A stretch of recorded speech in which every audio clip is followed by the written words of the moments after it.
भगवान श्री कृष्ण द्वैपायन व्यास देव जी के द्वारा धृतराष्ट्र, पांडु और श्री विदुर जी जो साक्षात धर्मराज हैं, इनका प्रादुर्भाव हुआ।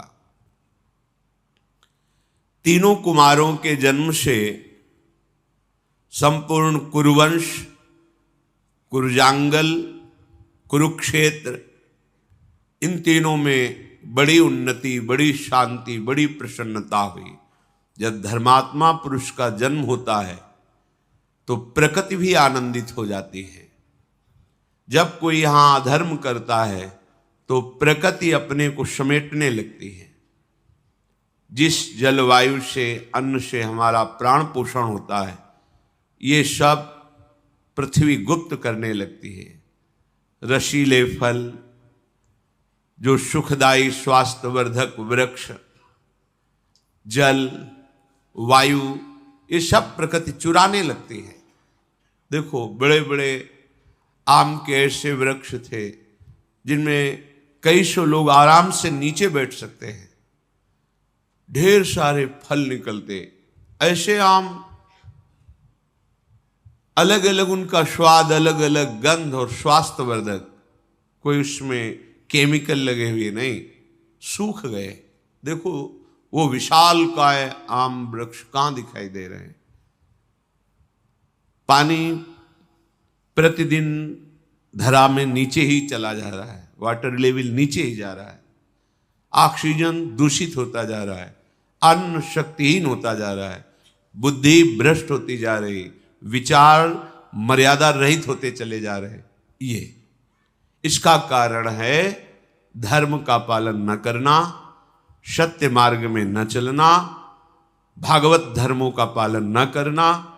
तो यहां कोई सुखी नहीं रह सकता। अभी थोड़ा अवसर है। कुछ ऐसे महापुरुष हैं जिन्होंने जीवन को जगत मंगल के लिए समर्पित करके निरंतर भगवत भजन में लगे। उनका प्रभाव संपूर्ण प्रकृति के दोषों को नष्ट किए हुए है।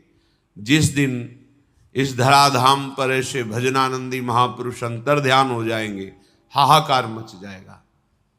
धर्म भगवान का साक्षात स्वरूप है। जब ये भगवान व्यास देव जी के द्वारा धृतराष्ट्र, पांडु और विदुर जी प्रकट हुए, प्रकृति आनंदित हुई, क्योंकि साक्षात धर्म प्रकट हुआ है। उस समय की प्रजा सत्य व्रत का पालन करने वाली, स्वभावतः याज्ञिक कर्मों में प्रवृत्ति, जैसे अभी स्वभावतः भोगों में प्रवृत्ति, उस समय भागवतिक कर्मों में प्रवृत्ति, धर्मानुकूल रह करके ही कोई क्रिया करना और एक दूसरे से ऐसा व्यवहार करना जिससे प्रसन्नता बढ़े, सुख बढ़े। महाभागवत भीष्म जी संपूर्ण राज्य में घोषणा कर दी, हमारे राज्य में कोई अधर्माचरण नहीं करेगा, सबको धर्म पूर्वक शास्त्र संयम के अनुसार वर्ताव करना होगा। और हर नगर में बड़े बड़े देव स्थान बनाए जाएं, हर नगर में यज्ञ कराई जाए, उनकी आज्ञा का पालन होता। धीरे धीरे तीनों कुमार बड़े हुए, उनका यज्ञोपवीत संस्कार हुआ। कुरुकुल के प्रधान प्रधान पुरुष, अन्य नगरवासी, सब तरफ एक ही बात सुनाई देती थी, दीयताम भुज्यताम चेति वाचो श्रूयंत सर्वशः। दो, दूसरों को दो, दूसरों को खूब पवाओ, दूसरों को सुख पहुंचाओ। यही संपूर्ण नगर में दूसरों को दो, दूसरों को सुख पहुंचाओ, दूसरों को भोजन पवाओ, दूसरों की विपत्ति में सहयोग करो। ये भागवत धर्म है। स्वसुख वांछा ये राक्षसी भाव है। धृतराष्ट्र जी, पांडु और परम बुद्धिमान धर्मस्वरूप विदुर जी, इनके प्रकट होने पर भीष्म जी को बहुत प्रसन्नता थी। इनको अपने पुत्र की भांति पालन किया। जो कुल परंपरा के संस्कार हैं वो कराए, फिर नियम से इनको ब्रह्मचर्य व्रत दिया गया। ये प्रणाली है जीवन को स्वस्थ, विवेकपूर्ण और प्रसन्नता पूर्वक काटने के लिए। ये जीवन प्रसन्नता पूर्वक कटे, इसके लिए ब्रह्मचर्य अत्यंत आवश्यक विषय है। ब्रह्मचर्य व्रत का भीष्म जी ने उन्हें पालन करवाया। एक होता है आजीवन नैष्ठिक ब्रह्मचर्य, एक होता समय के द्वारा ब्रह्मचर्य। जब तक पाणी ग्रहण संस्कार नहीं होता तब तक ब्रह्मचर्य। फिर उन्हें वेदों का स्वाध्याय कराया। स्वाध्याय में तत्परता पूर्वक, लगन पूर्वक भीष्म जी ने आदेश करके इन तीनों कुमारों को लगाया। फिर इनको शिक्षा दी आसन, प्राणायाम, व्यायाम। तो भीष्म जी ने उन्हें व्यायाम, प्राणायाम, आसनों का ज्ञान। जैसे आप कुछ मिनट सीधे आसन, हर नस नाड़ी में ऊर्जा शक्ति प्रवेश करती है। जब हम प्राणायाम, व्यायाम ये नहीं करते, आसन आदि, तो बहुत से अंग ऐसे हैं जिनको क्रियाशील होने में बड़ी कठिनता पड़ती है। प्राणवायु का शोधन, व्यायाम, इससे रक्त पवित्र होता है, हर अंग क्रियाशील हो जाता है। छोटी छोटी अवस्थाएं हैं, शुगर है, ब्लड प्रेशर है, ये सब आप अपनी दिनचर्या में ही नहीं तो कैसे? तेज कांति प्रकट होती है शरीर से जब प्राणायाम, व्यायाम, शुद्धन, धर्म पूर्वक चलना, बड़ा आनंदमय जीवन होता है। जब ये तीनों कुमार युवावस्था को प्राप्त हुए, धनुर्वेद, अश्वसवारी, गदायुद्ध, ढाल तलवार की, गज शिक्षा, नीति शास्त्र, ये सब शिक्षा दी गई, क्योंकि चक्रवर्ती सम्राट के पुत्र हैं, पदाधिकारी हैं, तो इन सब में प्रवीण होना अनिवार्य है। भीष्म जी ने अपने बड़ों के प्रति कैसा शिष्टाचार करना चाहिए, इसकी शिक्षा कराई। वेद वेदांगों के तत्वज्ञ महापुरुषों से बैठाल कर वेदांत शिक्षा कराई। गृहस्थी धर्म में ऐसे प्रवेश नहीं होता था, पूर्ण ज्ञान, पूर्ण एक तरह से महात्मा बनकर गृहस्थी में जाना, क्योंकि माया से युद्ध करना है। धनुर्विद्या में पांडु जी महाराज सबसे बढ़ चढ़ करके पराक्रमी वीर हुए। धृतराष्ट्र में शारीरिक बल अमोघ, क्योंकि नेत्र नहीं थे। और विदुर जी समस्त नीतियों के ज्ञाता, पूर्ण धर्म का ज्ञान रखने वाले, धर्म की सबसे ऊंची अवस्था को प्राप्त। अयम तु परमो धर्मो यदि योगे नात्म दर्शनम। धर्म की ऊंची अवस्था का नाम है आत्मज्ञान, अर्थात विदुर जी आत्मज्ञान संपन्न महापुरुष हुए। समस्त राष्ट्र के लोग ऐसे राजकुमारों को देखकर सुखी हुए। वीर पुत्रों को जन्म देने वाली काशीराज की दोनों पुत्रियां बहुत आनंदित हुई कि हमारे राजकुमार समस्त शास्त्र, शस्त्र, धर्म, राजनीति इसके ज्ञान से पूर्ण हुए हैं।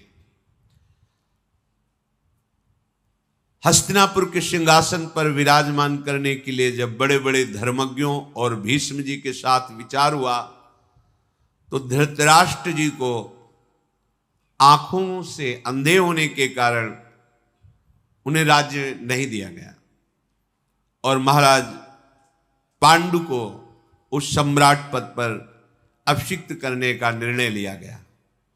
गंगानंदन भीष्म जी बड़े ही तत्वज्ञानी महात्मा, महाभागवत और हर धर्म के ज्ञाता थे।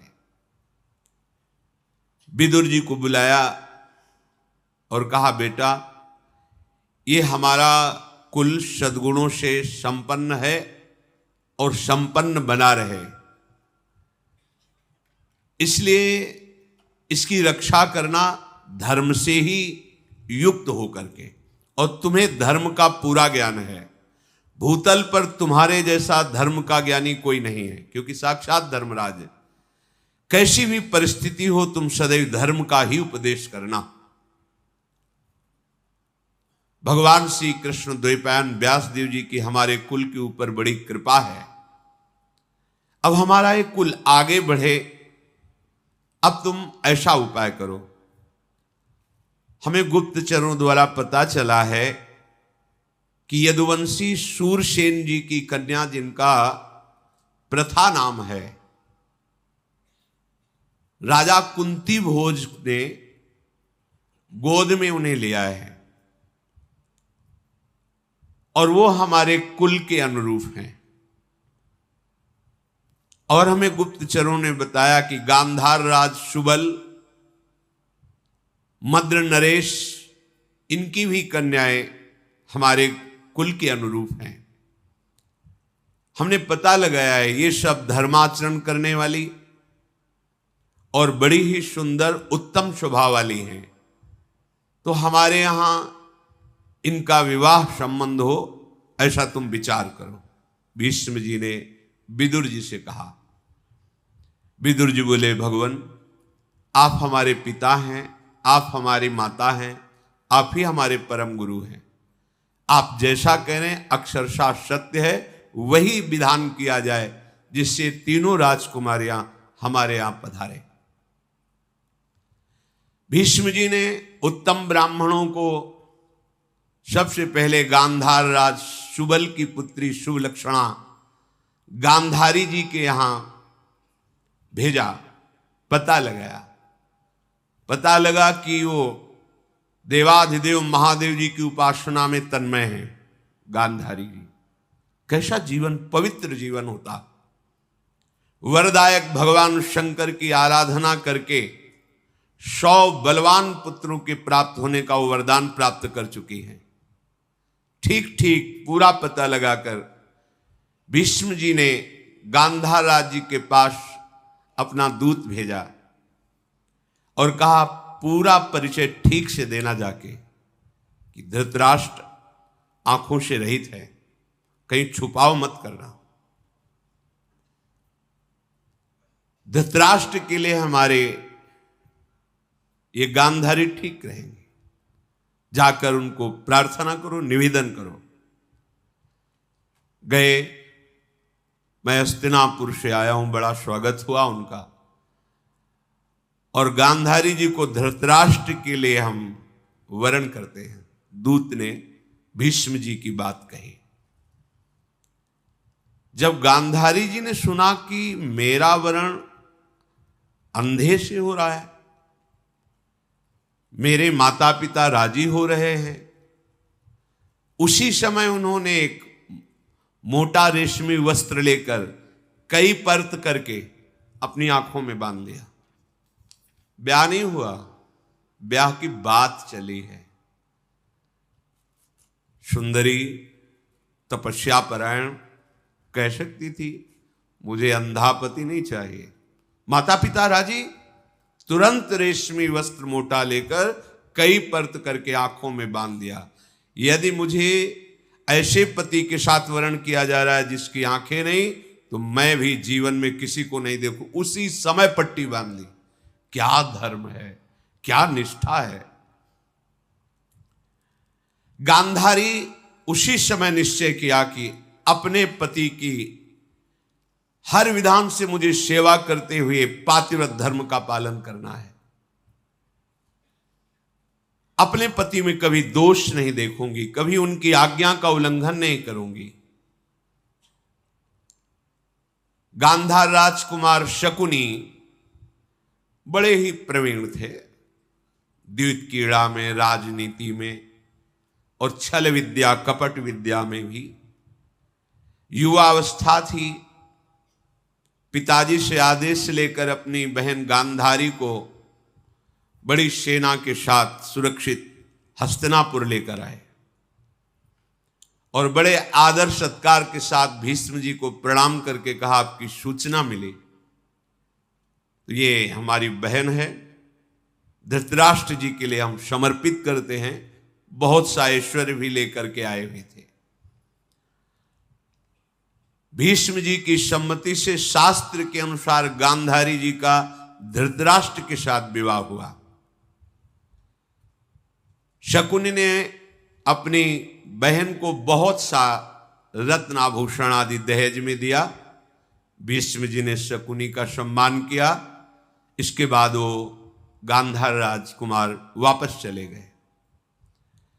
गांधारी स्वभाव, सदाचार, सद्व्यवहार, इन तीनों को अपने दृष्टि में रख करके धृतराष्ट्र की सेवा करती। क्या हमारे पति का स्वभाव है? पति के स्वभाव की अनुकूलता लेकर चलना। कैसा समर्पण कि वर वरण की चर्चा सुनकर आंख में पट्टी बांध ली।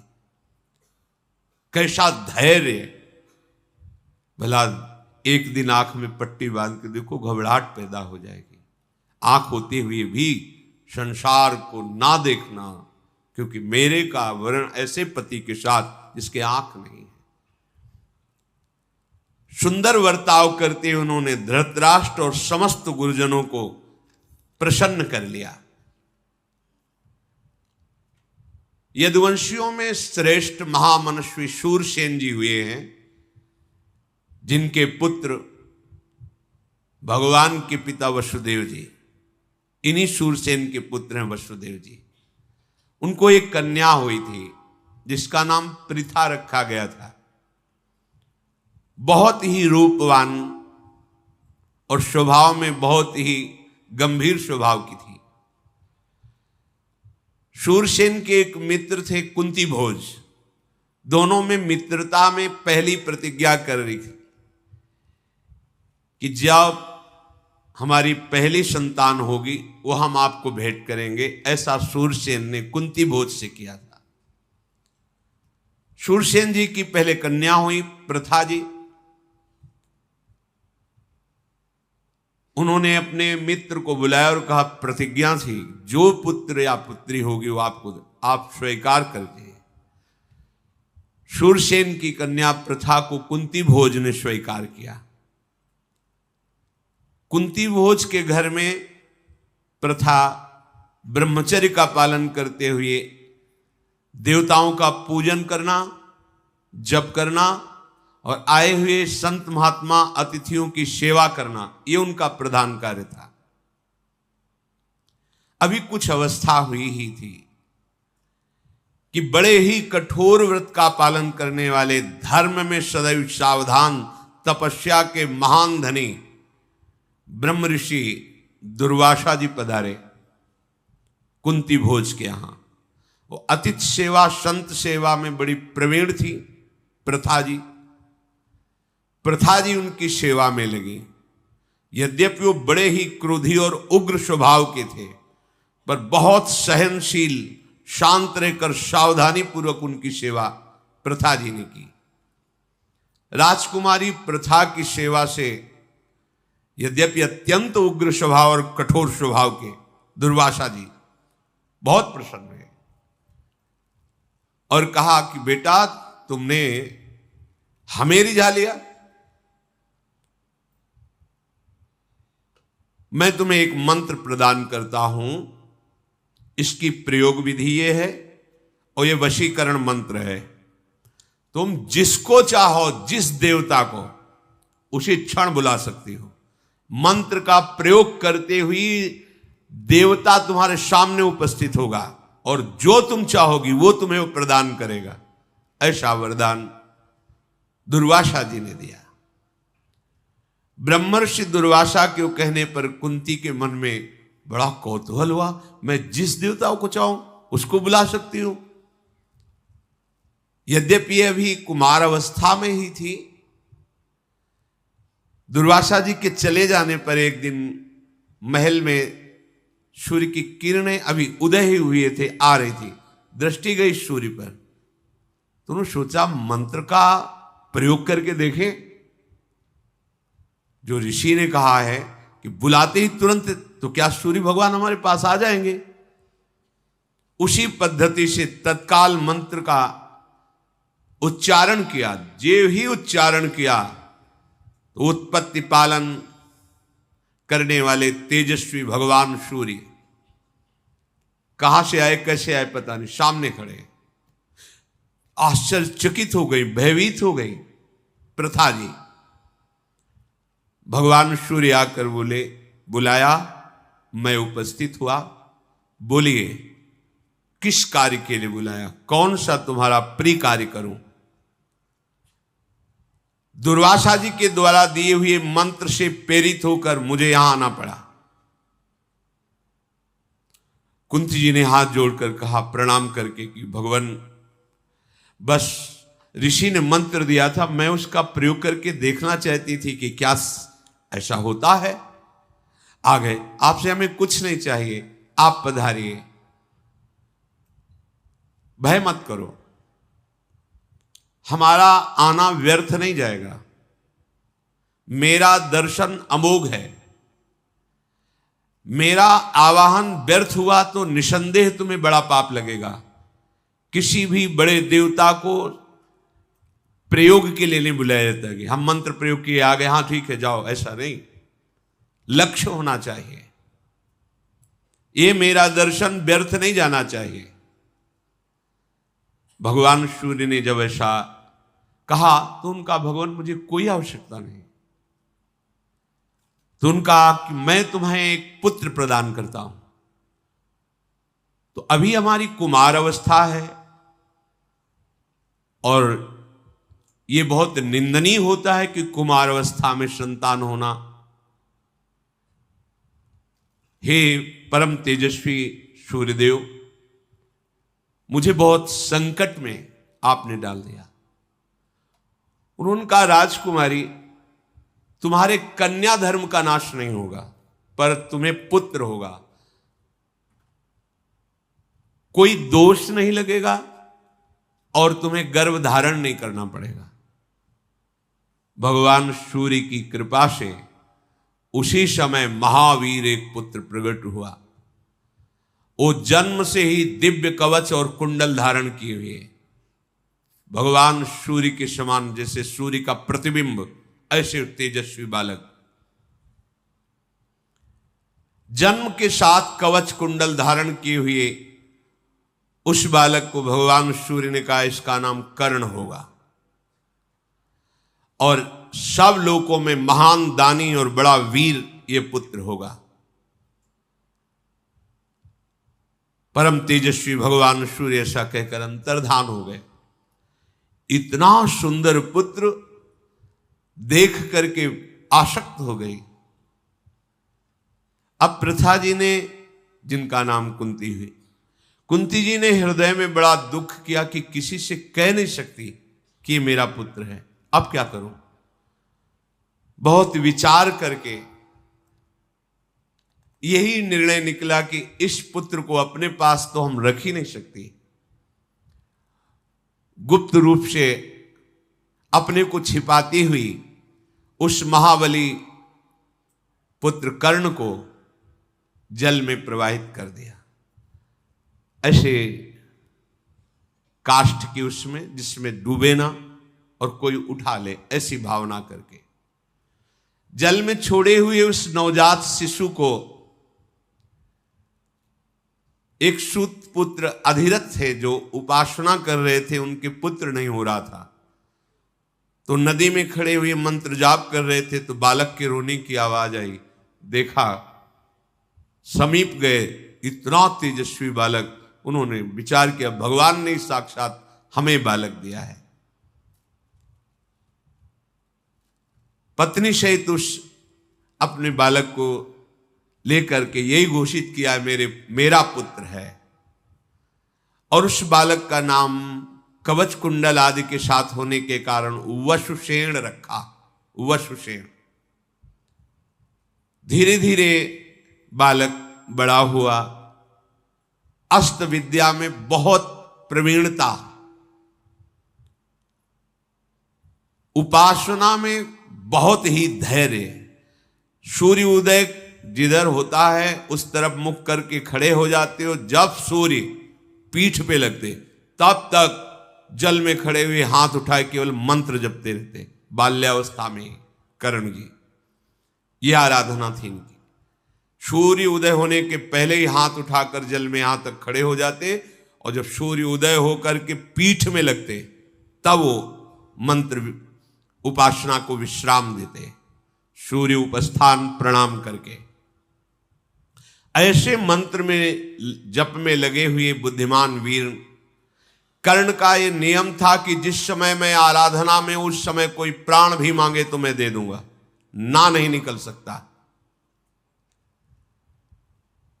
जब भगवान सूर्य ने देखा कि इसका नियम पक्का है और कोई भी मांगेगा तो ये सब कुछ दे सकता है, तो स्वप्न में आके कहा कि बेटा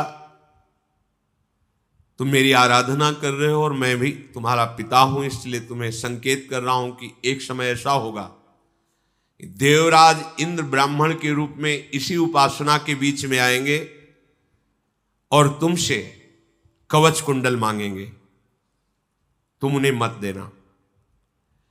कवच कुंडलों का वो अपहरण कपट पूर्वक करना चाहते हैं, क्योंकि जब तक कवच और कुंडल विराजमान रहेगा कोई तुम्हारे शरीर का छेदन भेदन नहीं कर सकता। मैं तुम्हें ये संकेत दे रहा हूं कि कोई भी ब्राह्मण आकर यदि कवच कुंडल मांगे तो मत देना, क्योंकि ब्राह्मण नहीं, वो देवराज इंद्र होंगे, मुझे पता है।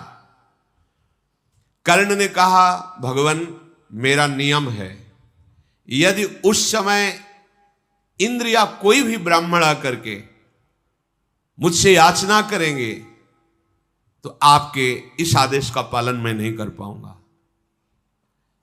मैं उसके हित के लिए प्राण भी दे दूंगा। ये कवच कुंडल क्या है? और कहीं देवताओं के अधिदेवता इंद्रदेव ब्राह्मण रूप में आवे और ये जान लेने पर भी कि वो मुझसे मांग रहे हैं देवराज इंद्र, मैं नहीं रुक सकता, मैं तो दूंगा ही। स्वप्न में ऐसा कहकर भगवान सूर्यदेव अंतर्धान हो गए। कर्ण ने विचार किया ये स्वप्न नहीं था, ये तो साक्षात जैसा ही था।